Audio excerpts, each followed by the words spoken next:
কখন এরকম হয়েছে যতখানি হাতে টাকা আছে তার থেকে বেশি অ্যামাউন্টে খরচা করা হয়ে গেছে, হয়তো ধার করে, পরে সেই ধার মেটাতে সমস্যায় পড়ে যেতে হয়েছে? এটা তো আমাদের ব্যক্তিগত জীবন নিয়ে হলো। যদি রাজ্যগুলো, মানে ভারতের মধ্যে থাকা রাজ্যগুলো ঠিক এই কাজটা করে ফেলে, তাহলে কি হবে? তাহলে কি আদৌ ভারতের অর্থনীতি সঠিক দিকে প্রগতিশীল থাকবে? এইটা বোঝার জন্যই ভারত সরকার নিয়ে এসছে ফিসকাল হেলথ ইন্ডেক্স। চলো ছোট্ট একটা এই প্রতিবেদনের মধ্যে তোমাদেরকে বুঝিয়ে দিই ব্যাপারটা কি, এবং এখান থেকে আসার মতো গুরুত্বপূর্ণ প্রশ্ন এবং সমস্ত কিছু কনসেপচুয়াল নলেজটা আমরা এখান থেকে নিয়ে নেব। তো আসা যাক। ফিসকাল হেলথ ইন্ডেক্স 2026, এটা বের করে কে? এটা বের করে হচ্ছে নীতি আয়োগ। কিসের জন্য বের করেছে বা কোন রাজ্যগুলোর জন্য বের করেছে, কতগুলো রাজ্যের জন্য বের করেছে? বের করেছে টোটাল 18খানা প্রধান রাজ্য এবং হিমালয়ের কোলে থাকা এবং উত্তর পূর্ব দিকে থাকা টোটাল 10খানা রাজ্যের উপরে ফিসকাল হেলথ ইন্ডেক্স বের করেছে নীতি আয়োগ। কি বলেছে এখানে? এই হচ্ছে অবস্থা। গ্রিন দিয়ে দেখিয়েছে অ্যাচিভার, হলুদ দিয়ে বলেছে ফ্রন্ট রানার, কমলা দিয়ে বলেছে পারফর্মার, এবং সব থেকে খারাপ হচ্ছে অ্যাসপিরেশনাল। এটা মেনল্যান্ড এর মধ্যেই সবকিছু নিয়ে কথা হয়েছে, এগুলো প্রধান রাজ্যগুলো নিয়ে, এবং যেরকম বললাম এই যে হিমালয়ের কোলে থাকা এবং উত্তর পূর্ব ভারতবর্ষের মধ্যে রাজ্যগুলোকে নিয়ে এই সূচকটা বের করেছে। তো আসো আগে এই র্যাঙ্কিং যেটা দিয়েছে সেটাকে বুঝে নিই। ফ্রন্ট রানার যেখানে বলেছে, আগের স্লাইডেই দেখালাম, সেই সব থেকে সম্মুখ সারিতে রয়েছে উড়িষ্যা, আমাদেরই প্রতিবেশী রাজ্য। তাছাড়া ভালো পারফর্ম করেছে, কিন্তু অবভিয়াসলি সেরা নয়, এরকম রাজ্য অনেকগুলো রয়েছে। কিছু কিছু জায়গায় যেমন কর্ণাটক, তেলেঙ্গানা, এরা আগে পারফর্মার ছিল, এখন তাদের সেখান থেকে অবনমিত হয়েছে তাদের র্যাঙ্কিং। এবং অবভিয়াসলি অ্যাসপিরেশন, মানে অ্যাকচুয়ালি সব থেকে খারাপ ক্যাটাগরিতে যেখানে রয়েছে সেগুলো রয়েছে কেরালা, তামিলনাড়ু এবং পাঞ্জাব। তো কি কি প্যারামিটারের উপরে এই ইন্ডেক্সটা তৈরি করা হয়েছে? এই 5টা প্যারামিটারের উপরে, যেমন quality of expenditure, revenue mobilisation, fiscal prudence এবং ডেট ইন্ডেক্স আর ডেট সাস্টেনেবিলিটি। মানেটা কি? খুব সহজে বোঝাবো ধীরে ধীরে, এবং চলো দেখা যাক। বেসিক্যালি রাজ্য সরকার, মানে এই সমস্ত জায়গায় রাজ্য সরকারগুলো যেরকম অ্যামাউন্টে খরচা করছে, তার খরচাটার কোয়ালিটি কিরকম। খরচা তো করার জন্য বাজেট থেকে টাকা অ্যালট হচ্ছে, ট্যাক্স থেকে কালেক্ট হচ্ছে, খরচা তো করার জন্যই রয়েছে, তাদের কাছে বাজেট রয়েছে। কিন্তু সেই টাকাটা দুইভাবে খরচা করে সরকার, একটা হচ্ছে ক্যাপিটাল এক্সপেন্ডিচার, একটা হচ্ছে রেভিনিউ এক্সপেন্ডিচার। ক্যাপিটাল এক্সপেন্ডিচার মানে সহজ কথায় বলা যায় ইনফ্রাস্ট্রাকচার তৈরি করার জন্য যে খরচা তৈরি হয়। এটাকে একদম সহজ হিসেবে যদি বুঝতে হয়, চলো আমরা এইভাবে বুঝি যে কোনো একটা জায়গায় ট্রেন লাইন তৈরি করার দরকার আছে রেলপথ বিস্তার করার জন্য। তো ট্রেন লাইন পাতা, সেটা হলো ক্যাপিটাল এক্সপেন্ডিচার। কেন? মনে রাখার সুবিধার জন্য এইভাবে মনে রাখতে পারো, ক্যাপিটাল মানে হচ্ছে পুঁজি। যে পুঁজিটা আজ ইনভেস্ট হবে রেল লাইনের জন্য, সেটা নিশ্চয়ই কালকে রেভিনিউ দিয়ে ফেলবে না, সেটা একটা লং টার্ম অ্যাসেট তৈরি করবে, যেটা লং টার্ম সময় ধরে রেভিনিউ দেবে বা লাভ দেবে। অবভিয়াসলি একটা জায়গায় রেলপথ যদি বিস্তৃত হয়, যেখানে রেল লাইন ছিল না, সেখানে রেল লাইন যদি পাতা হয়, তার জন্য স্টেশন তৈরি করা হয়, তাহলে কি হবে? যোগাযোগ ব্যবস্থা তৈরি হবে, এবার সেখান থেকে একটা ইকোনমিক অ্যাক্টিভিটি অটোমেটিক্যালি তৈরি হবে। কিন্তু সেই যে ইকোনমিক অ্যাক্টিভিটিটা তৈরি হবে, সেটা কি প্রথম দিনেই যতখানি খরচা হয়েছিল সেটার কে কামিয়ে বা ইনকাম করে দিতে পারবে? নিশ্চয়ই না। কিন্তু এটা it will take a long time. তো এইটা হলো আমার ক্যাপিটাল এক্সপেন্ডিচার। ক্যাপিটাল এক্সপেন্ডিচার করা বা ক্যাপিটাল এক্সপেন্ডিচার জাতীয় প্রজেক্টের উপরে, ইনফ্রাস্ট্রাকচারের উপরে সরকারের খরচ করার দায়িত্ব, এবং সেটা সবসময় ভালো, because it creates an asset. এটা একটা সম্পদ তৈরি করবে এবং লং টার্ম এটা লাভ দেবে। আর কি দেখা উচিত? আর কোথায় কোথায় খরচা করা উচিত? রেভিনিউ এক্সপেন্ডিচার আরেক রকমের খরচা বলেছিলাম। রেভিনিউ এক্সপেন্ডিচার মানে হচ্ছে রেভিনিউ আর্ন করার জন্য যে পরিমাণ খরচাটা করতেই হয়। আমরা বোঝার জন্য আবার সেই ছোট্ট উদাহরণটা চলে যাব। মানে মানে রেল লাইন পাতা হলো, রেল চলবে, স্টেশন তৈরি করা হলো। এইবার স্টেশন থেকে যদি একটা মানুষ ট্রেনটা চড়ে, সেখান থেকে তার যাতায়াত ভাড়া বাবদ টিকিটটা কাটার দরকার, না হলে রেভিনিউটা আসবে কোত্থেকে? তো এই টিকিট কাটার জন্য একটা বুকিং সেন্টার দরকার। সেখানে একটা মানুষকে, কর্মচারীকে বসানো দরকার যে টিকিটটা কাটবে, বা একটা ভেন্ডিং মেশিন বসানো উচিত যেখান থেকে টিকিট মানুষ পেতে পারে। তো এই ভেন্ডিং মেশিন বাঁচানোর জন্যই বা খরচ হোক, বা সাধারণভাবে আর কি একটা ক্লার্ককে বসানো হোক যিনি টিকিটটা কেটে দেবেন, তো টিকিট যিনি কেটে দেবেন তাকে তো মাসে একটা মায়না দিতে হবে, তাই নয় কি? সেটাও তো একটা খরচা। That is in simple form of revenue expenditure. সহজ ব্যাপার। তো কি এরকম কোয়ালিটির খরচা করছে সরকার, এটা দেখতে চেয়েছে প্রথমেই। রাজ্য সরকারগুলো কি ক্যাপিটাল এক্সপেন্ডিচার করছে, নাকি সাবসিডি বেশি দিয়ে ফেলছে? কারণ সাবসিডি দেওয়া যেমন গুরুত্বপূর্ণ ব্যাপার, তেমন ভাবেই সাবসিডি যদি বেশি পপুলার স্কিম করতে গিয়ে টাকা দেওয়া হয়ে গিয়ে থাকে, শুধু জনমোহিনী স্কিম করে যদি টাকা দেওয়া হয়ে থাকে, তাহলে কি সেই কোয়ালিটির অ্যাসেট তৈরি হবে? নিশ্চয়ই নয়। তো চলো এইটাকে বোঝানো হয়েছে এই প্যারামিটারটা দিয়ে। আমরা এটাতে আরো পরে আসবো। আচ্ছা, রেভিনিউ মোবিলাইজেশন কি বলছে? মানে রাজস্ব আহরণ। একটা রাজ্য নিজের থেকে কতখানি রেভিনিউ তৈরি করতে পারছে, তার রেভিনিউ তৈরি করার সক্ষমতা কতখানি, সেটার উপরে জোর দেওয়া হয়েছে। আর কি দেওয়া হয়েছে? ফিসক্যাল প্রুডেন্স, মানে আর্থিক বিচক্ষণতা। গ্রস জিডিপি অফ দ্য স্টেটের গ্রস জিডিপির উপরে তার রেভিনিউ ডেফিসিট নিয়ন্ত্রণের মধ্যে রয়েছে কিনা, এগুলো নিয়ে চিন্তা করা হয়েছে। এছাড়া ডেট ইন্ডেক্স, ঋণ সূচক কিরকম অবস্থায় রয়েছে সেটা নিয়েও। আর আমরা সব পয়েন্টগুলোকে ধীরে ধীরে পড়বো, অসুবিধা নেই, আবহাওয়া শুধু বলে যাচ্ছি। তো ডেট ইন্ডেক্সটা বেসিক্যালি কি বোঝায়? বেসিক্যালি বোঝায় রাজ্যের মোট যে পরিমাণ রাজস্ব হয় এবং যে পরিমাণ ব্যয় হয় তাদের মধ্যে কতখানি ঘাটতি আছে, কতখানি গ্যাপ হয়ে যাচ্ছে, এটা বোঝার চেষ্টা করছি আমরা ডেট ইন্ডেক্সের দিয়ে। এবং রাজ্য ঋণের উপর কতখানি নির্ভরশীল। যখনই আয় এবং ব্যয়ের তুলনা হয়ে যে ব্যাপারটা এরকম হয় যে ব্যয়টা বেশি, তখনই রাজ্যকে নিজের খরচ চালার জন্য ঋণ নিতে হবে। তো সেইটা বোঝার চেষ্টা হচ্ছে। যত বেশি ঋণ নিতে বাধ্য হবে, তার মানে কি খরচাটা বেশি হচ্ছে, আমদানি আঠানি খরচার উপায় হয়ে যাচ্ছে ব্যাপারটা। এই হচ্ছে ব্যাপার। আর কি হচ্ছে? Date sustainability. যতখানি ডেট নিচ্ছে, মানে যত ডেট মানে সবসময় হচ্ছে ঋণ, ডেট যতখানি একটা রাজ্য গ্রহণ করছে তার কতখানি সে সাস্টেনেবল ভাবে তৈরি করতে পারবে, কতখানি সে লেখা আছে দেখো, রাজ্য অর্থনীতির তুলনায় ঋণের পরিমাণ কতখানি সহনীয় তা বিশ্লেষণ করে। মানে আমার যদি ইনকাম 50,000 টাকা হয় এবং আমি যদি সেখানে একটা কোনো লোন নিই যেটার ইএমআই সে 5,000 টাকা, তাহলে দেখা যাচ্ছে আমি নিজে এমন একটা জীবনের স্টেজে রয়েছি যে আমি 50,000 টাকা ইনকাম করে সংসার চালিয়ে সবকিছু করে 5,000 টাকা ইএমআইটা আমি দিতে পারি। বাট যদি এরকম হয়ে যায়, আমি এমন একখানা দামি বাড়ি বা গাড়ি বা কিছুর জন্য এমন একটা লোন দিলাম যেখানে আমার ইএমআই এর অ্যামাউন্টটা হয়ে যায় সে কথার কথা 30,000 টাকা, তখন দেখা যাচ্ছে আমি 50,000 টাকা ইনকাম করে আর 30,000 টাকা লোনটা ইএমআইটা চালিয়ে যেতে পারছি না। তাহলে উপায়, আইদার ইএমআই বাউন্স হবে, অথবা ইএমআই নেওয়ার জন্য আমাকে আলাদা লোনটাকে রিস্ট্রাকচার করার জন্য যেতে হবে। তো সেখানে আমার কি হলো?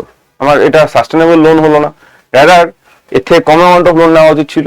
তো এই সবকটা প্যারামিটার নীতি আয়োগ দেখেছে যে রাজ্যগুলো কিভাবে কি করছে। এবার আসা যাক কি কি দাঁড়াচ্ছে, একটু একটু করে দেখতে থাকি। এখানে এক্স্যাক্টলি রিপোর্ট থেকে আমি তুলে এনেছি। যেমন কোয়ালিটি অফ এক্সপেন্ডিচারে কি দেখছে? Total development expenditure upon total expenditure. ডেভেলপমেন্টের জন্য কতখানি খরচা করেছে, টোটাল যা খরচা করেছে তার মানে তার মধ্যে কতখানি ডেভেলপমেন্টের জন্য খরচা করেছে। আরো দেখিয়েছি টোটাল ক্যাপিটাল আউটলে ওভার স্টেটের জিডিপি, কতখানি ক্যাপিটালের জন্য খরচা করেছে।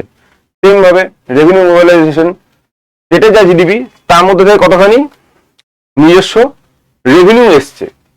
আর কি দেখিয়েছে? টোটাল এক্সপেন্ডিচার থেকে স্টেটের যতখানি রেভিনিউ, প্রথমটা জিডিপি কথা হচ্ছিল, সেকেন্ডটায় রেভিনিউর কথা হয়েছে। তো এটা দেখা হয়েছে। এই করে সবকটার এখানে দেখে নিয়েছি। যেরকম পরপর দেখিয়ে দিই, ফিসক্যাল ডেফিসিট কত হয়েছে জিডিপির তুলনায়, রেভিনিউ ডেফিসিট কত হয়েছে জিডিপির তুলনায়, ইন্টারেস্ট পেমেন্ট যতখানি করছে আর কতখানি রেভিনিউ আসছে, রেভিনিউ রিসিট মানে কতখানি রেভিনিউ রাজ্য সরকার আর্ন করে, আর ইন্টারেস্ট পেমেন্ট মানে কতখানি রাজ্য সরকারকে ঋণের জন্য ধার শোধ করার জন্য সুদ দিতে হয়। Outstanding liability over state GDP, মানে কতখানি এখনো ধার বাকি রয়েছে। এই সবকটা প্যারামিটার কেন দেখা হয়েছে, একদম যারা কমার্সের স্টুডেন্ট বা অর্থনীতি বোঝো বা তোমরা এখান থেকেও আরামসে বুঝতে পারো যে বেসিক্যালি মানুষকে খরচা চালানোর জন্য রাজ্য সরকার যাই করুক না কেন সেটা ধার বাকি নিলে সেটা চলছে কোথায়, টোটাল যা খরচা করছে তার মধ্যে ডেভেলপমেন্ট করছে কত, যদি ক্যাপিটাল এক্সপেন্ডিচারের জন্য খরচা করেছে কত ওভার স্টেট জিডিপি। এই প্রত্যেকটা ভাবে দেখার চেষ্টা করা হয়েছে যে আলটিমেটলি খরচটা হচ্ছেটা কোথায়। তো এই হচ্ছে ব্যাপার। সিমিলার জিনিস এগুলো ওই নর্থ ইস্ট এবং হিমালয়ান স্টেটের জন্য প্যারামিটারটা একই রকমের। চলে আসি আমরা এইবার এখান থেকে আমাদের চিন্তাধারা বিষয় কোথায় কোথায় কি কি হয়েছে। কর্ণাটকায় কেন রেটিং খারাপ হলো, কর্ণাটকে কেন আগের থেকে অবনমিত হলো, তার কারণ হচ্ছে প্রচুর জনকল্যাণমূলক স্কিম আনতে গিয়ে প্রচুর পরিমাণ বিনামূল্যে বিদ্যুৎ দেওয়া, বিনামূল্যে সাবসিডি দেওয়া, ভর্তুকি দেওয়া, নারীদের পরিবহনের জন্য সাবসিডি দেওয়া। সাবসিডি শুনতে ভালো লাগে, কিন্তু আলটিমেটলি ট্রান্সপোর্ট খরচের জন্য সাবসিডি দিলে সেই ইনকামটা ভরপাই হচ্ছে কোথা থেকে, যদি না হয় তাহলে কি দাঁড়ালো, তার মানে রাজকোষে ওই অ্যামাউন্ট অফ রেভিনিউটা এলো না। সেটা একদিন হওয়া, দুদিন হওয়া, 3 দিন হওয়া, বছরের পর বছর হয়ে যাওয়া, ওইখান থেকে আর্নিং যদি না হয় সেই কস্টিংটাকে, মানে ধরে নাও সিম্পল কথা, কর্ণাটকে ব্যাঙ্গালোরে বাস চড়তে গেলে মেয়েদের টাকা লাগছে না, মহিলা যাত্রীদের টাকা দিতে হচ্ছে না, ভাড়া দিতে হচ্ছে না। সাউন্ডস গুড, সাউন্ডস খুব ভালো, কিন্তু সমস্যাটা কোথায়? সারাদিন কমিউনিকেশন করছেন কতজন, হাজার হাজার লক্ষ লক্ষ মানুষ, তাদের 10 টাকার টিকিট হলেই এক একজনের টিকিটে যদি কাউন্ট করা যায় কতটা আর্ন হওয়ার কথা, সেটা কি আদৌ হলো? না, হলো না। তাহলে উপায়, ভেহিকেলের জন্য তেলের খরচা তো কম হচ্ছে না। ভেহিকেল চলার জন্য যদি ধরা যায় একটা বাসে 100 জন যেতে পারে, তার যে রানিং কস্ট সেটা তো কম হচ্ছে না, কিন্তু এখানে ইনকামটা কম হয়ে যাচ্ছে। That is the problem. আচ্ছা, তেলেঙ্গানা তো মোটামুটি সেম। উল্লেখযোগ্য হচ্ছে কেরালার ব্যাপারটা, কারণ কেরালায় রেভিনিউ এক্সপেন্ডিচার অত্যন্ত বেশি in comparison two capital expenditure, মানে ওই টিকিট ক্লার্ক বেশি বসছে, সেখানে হয়েছে কম। সহজ ভাষায় বলার জন্য এটার প্র্যাকটিক্যালিটা এক্সাম্পলটা কি, অবভিয়াসলি পেনশন, স্যালারি সব মিলিয়ে বিশাল অ্যামাউন্ট খরচা হচ্ছে, রেভিনিউতে এক্সপেন্ডিচার করছে কিন্তু অ্যাসেট তৈরি হচ্ছে না। রেভিনিউ এক্সপেন্ডিচার যদি বেশি হয়, ক্যাপিটাল এক্সপেন্ডিচার কম হয়, কিন্তু রেভিনিউ এক্সপেন্ডিচার মধ্যে তো আপনি স্যালারি, মায়না, পেনশনের কথা বলছেন, তাহলে সমস্যাটা কোথায়? মানুষকে কি মায়না দেবে না? কেন মায়না দেবে না? নিশ্চয়ই মায়না দেবে, মায়না না দিলে চলবে কি করে? কিন্তু ক্যাপিটাল এক্সপেন্ডিচার না করলে সম্পদটা তৈরি হবে না। বড় সম্পদ যদি তৈরি না হয়, মানে ওই সহজে বোঝার জন্য, রেল স্টেশন যদি তৈরি না হয়, এক্সিস্টিং স্টেশন দিয়ে ট্রেনের ক্লার্ককে মায়না দিয়ে তাকে তো চলছে, কিন্তু ইনফ্লেশনও তো হবে, জিনিসের দামও তো বাড়বে, তাই extra amount of revenue earn করার দরকার। তাই জন্য রেলপথটাকে বিস্তৃত করা দরকার। আমি সব থেকে সহজ একটা উদাহরণ দিচ্ছি যাতে তোমার কাছে it is easy to relate. তো এই হচ্ছে সমস্যা, বোঝা গেল? আচ্ছা, সেম তামিলনাড়ুতেও সেমই হয়েছে। সব থেকে ভয়ানক ব্যাপার দেখা গেছে, 1 বছরের মধ্যে পতন হয়েছে কোথায়? ছত্তিশগড়ে। আগের বছরের স্কোর ছিল কত? 56। এবছরে কত হয়েছে? 7.4। 1 বছরের মধ্যে এতখানি পয়েন্ট আর কখনো কোথাও হয়নি। বিরাট অ্যামাউন্ট অফ ডিপ হয়েছে। এটা কারণ কি চলো দেখে নেওয়া যাক। সেম পপুলিস্ট যত সমস্ত ওয়েলফেয়ার স্কিম, মানুষের জন্য জনমূলনী যেসব স্কিমগুলো থাকে, সেই সাবসিডি স্কিমে আলটিমেটলি রেভিনিউ এক্সপেন্ডিচার খুবই বৃদ্ধি পেয়েছে। ফলত সেম একই লজিক। এবার উত্তর পূর্বের এবং হিমালয়ের অঞ্চলের উপরে কেন এরকম হয়েছে সেগুলো নিয়ে একটু আলোচনা করে নেওয়া যাক। কি হয়েছে? এদের একটা বিরাট সমস্যা, they are too dependent on central governments grant. নিজের আর্নিং ক্যাপাসিটি এদের সো কল্ড রেভিনিউ মেকানিজমটা অতটা ভালো নয়।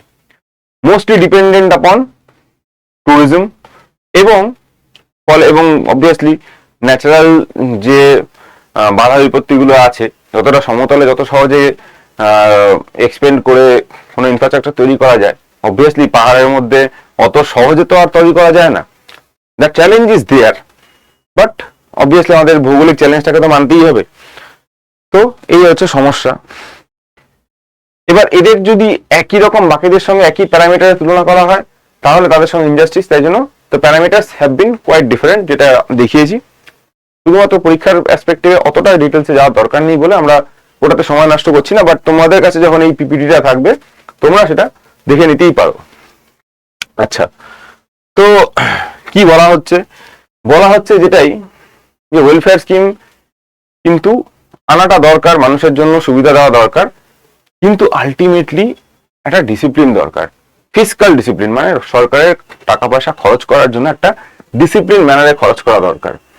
বেসিক্যালি এটা নিয়ে পরে একটা সেশন আমি এরকম একটা ভিডিও আনবো, যে সাবসিডি গুড অর ব্যাড, এরকম একটা হয়তো টপিক নিয়ে আনবো তোমাদের জন্য বোঝানোর জন্য। এই আইডিয়াটা, ফ্রি মানি, ফ্রিতে সুবিধা দেওয়া, এইটা আইডিয়াটা ভুল নয়। এই আইডিয়াটা আজকেরও নয় বা নতুনও নয়, এটা বহু পুরনো আইডিয়া, কয়েক শতক ধরে এটা চলছে। এমন নয় যে নতুন নতুন হঠাৎ করে আজকের দিনে এসে গেছে, রাজ্য সরকাররা ইমপ্লিমেন্ট করছে, বহু বছর বহু পুরনো আইডিয়া। এখানে সবার জন্য ইনকাম, এরকম একটা কনসেপ্ট আর কি, যে মানুষ কিছু না পেলেও যেন একটা অ্যামাউন্ট অফ সাপোর্ট, যদি সে ইনকাম করতে নাও পারে তবু যেন একটা অ্যামাউন্ট অফ সাপোর্ট যেন সে পেয়ে থাকে সরকারের থেকে, যাতে তার জীবন ধারণটা খুব কষ্টদায়ক না হয়ে যায়। কিন্তু সমস্যাটা হচ্ছে তখন যখন এটা করা যাবে, কখন, যখন সরকারের কাছে এক্সেস মানি থাকবে, সরকারের কাছে সারপ্লাস ইনকাম থাকবে। হচ্ছে এটাই, এই বিভিন্ন সরকার জনমতের ক্ষেত্রে জনগণের কাছে তাদের জনমোহনী প্রজেক্ট বা জনমোহনী এরকম স্কিমগুলো আনছে, এবং তার ফলস্বরূপ যেটা দাঁড়াচ্ছে যে এই জাতীয় স্কিমে যে অ্যামাউন্ট অফ টাকা প্রমিস করা হয়েছে জনগণকে বা জনগণের একটা গোষ্ঠীকে দেওয়া হবে, হয়তো নারী বা যাই হোক না কেন, তাতে সেই দাবিটা মেটাতে গিয়ে বা সেই প্রমিসটা রাখতে গিয়ে অনেক ক্ষেত্রেই সরকারকে প্রচুর অ্যামাউন্ট অফ ধার নিতে হচ্ছে।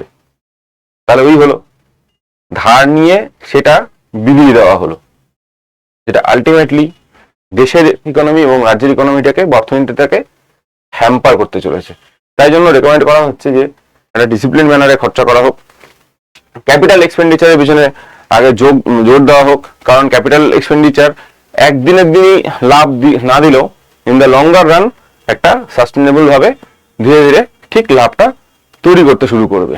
এবং প্রত্যেক রাজ্য সরকারের নিজস্ব রেভিনিউ মোবিলাইজেশনের উপরে নজর যেন থাকে, কারণ যেখানে চ্যালেঞ্জ আছে সেটা আলাদা কথা, কিন্তু যে সরকারগুলো বা যে সমস্ত রাজ্যগুলো নিজেরা নিজেদের রেভিনিউ আর্ন করতে পারছে না, দেশ চালানোর ক্ষেত্রে কি হচ্ছে, total amount of taxation obviously সরকার শুধুমাত্র রাজ্য সরকার নেয় তা না, বা শুধু রাজ্য সরকারের যে ট্যাক্স বসায় তা না, কেন্দ্র সরকারও বসায়। এই সমস্ত ট্যাক্সের খরচা দিয়ে তো দেশটা চলে, সেটা প্রধানমন্ত্রীর মায়না হোক, প্রেসিডেন্টের মায়না হোক, একটা আর্মি পার্সোনালের মায়না হোক, একটা বাড়ির সামনে থেকে থাকা পুলিশ থানার পুলিশ কনস্টেবলের মায়না হোক, কিংবা একটা রেলের প্রজেক্টের জন্য বা ইন্ডিয়া সেমিকন্ডাক্টর মিশন 2.0 জন্য ফাইন্যান্স মিনিস্টার অর্থমন্ত্রী নির্মলা সীতারামনজি যে অ্যালোকেশনটা করবে সেটাই হোক না কেন, সবই তো হবে আলটিমেটলি এই টাকা থেকেই।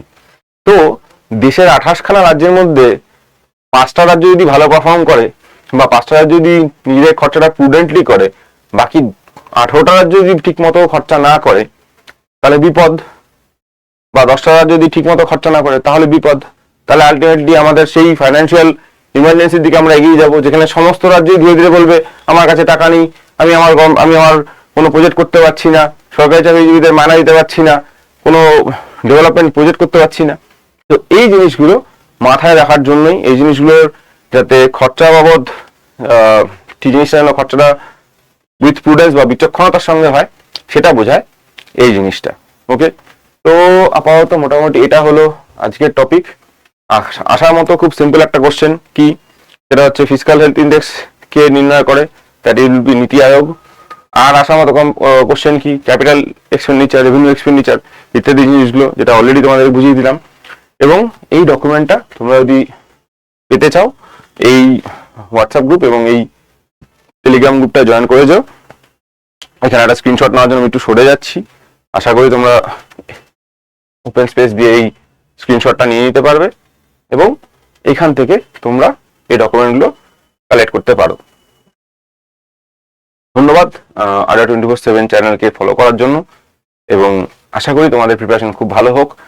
আমরা জানি, আমরা বুঝি যে পরীক্ষা অনেক কম হয়, পরীক্ষা দেরি হয়, আমাদের রাজ্যে রিক্রুটমেন্ট প্রসেস খুব স্লো হয়, বাট যদি তোমার ইচ্ছা থেকে থাকে যে আলটিমেটলি নিজের জন্য, নিজের মা বাবার জন্য তোমাকে করে দেখাতে হবে, WBCS অফিসার হয়ে যেতে হবে, শেষ পর্যন্ত দেখে থাকতে হবে, তাহলে তুমি ভুলে যেও না তুমি বাংলা স্টুডেন্ট। এতদিনের এত কিছুর পরেও, এত দেরি হওয়া সত্ত্বেও তুমি লেগে থেকেছো, এখন অবধি চেষ্টা চালিয়ে যাচ্ছ। অ্যান্ড জেনুইনলি আড্ডা 24/7 আমরা সবাই আমাদের এই স্টুডেন্ট বেসকের এই চেষ্টাটাকে খুব সম্মান করি। তো তোমরা পড়তে থাকো, যে কোনো রকম সাপোর্টের জন্য we are always there to support you. Thank you once again and bye by.